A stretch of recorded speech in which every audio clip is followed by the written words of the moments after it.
कराची में थियल आपघाती हमले में शाहदादकोट वासी बजना पिण शहीद थिया आहिनि। वाक़े खिलाफ शाहदादकोट में एहतजाजी रैली कढी वई आहे। तफ़सील ॿुधाइण लाइ असां सां लाइन ते मौजूद आहे शाहदादकोट मां मेहरान टीवी जो रिपोर्टर ज़मीर खल। जी ज़मीर, छा तफ़सील आहिनि? जी मुमताज़, शाहदादकोट में शिया तंज़ीम जे सॾ ते कराची में खिलाफ एहतजाजी मुज़ाहिरो करे धरनो हयो वियो आहे। जाफरिया स्टूडेंट्स ऑर्गेनाइजेशन जे सॾ ते मुख़्तलिफ़ शिया तंज़ीमुनि, सियासी समाजी तंज़ीमुनि जिसकम MQM सिंध नेशनल फ्रंट समेत ॿियनि सियासी समाजी तंज़ीमुनि जे कारकुननि ऐं तवे शिया बिरादरी जे माण्हुनि ॿाहुनि ते कारियूं पटियूं ॿधी सैयद ज़मीर शाह, ज़ुल्फ़कार मीरजत, मुमताज़ अली ईमानी, हफ़्दार मीरजत, साबिर जमाली ऐं ॿियनि जी अॻवानीअ में सैयद अकबर अली शाह जी इमाम बारगाह मां एहतजाजी जुलूस कढी मुख़्तलिफ़ रस्तनि तां नारेबाज़ी कंदे कोटू मोटू चौक ते पहुची धरणो हयो आहे, जंहिं सबबि जेको आहे ट्रैफ़िक मुअतल थी वई आहे।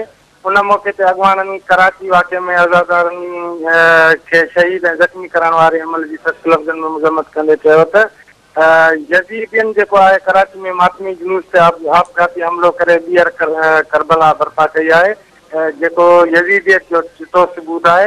हिननि चयो आहे त हुकूमत अमन अमान बरक़रार रखण में पिणु जेको आहे मुकमिल तौरु नाकाम वई आहे।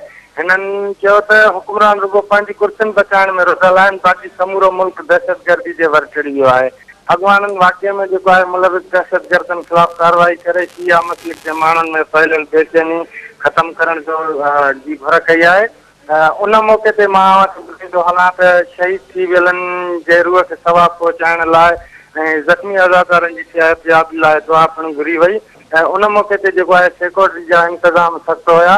मां तव्हांखे इहो बि ॿुधाईंदो आहियां त शाहदादकोट जे ज़ोहे पाड़े जो रहवासी आहे मोहम्मद कुनल सुमरो ऐं ॿिया अज़ीज़, उन्हनि उन मौक़े ते धरणे दौरान सहाफ़ियुनि खे ॿुधायो त कराची थाने में आज़ादारी दौरान जेको आहे संदसि पुटु मुख़्तियार अली ऐं संदसि मासात मोहम्मद याकूब सुमरो शहीद थी विया आहिनि ऐं संदसि भाणे जो सुल्तान सुमरो सख़्तु ज़ख़्मी थी पियो आहे।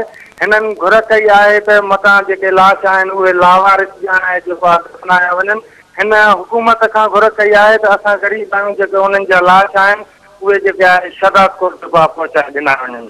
जी मुमताज़। ज़मीर, अवां जी महिरबानी।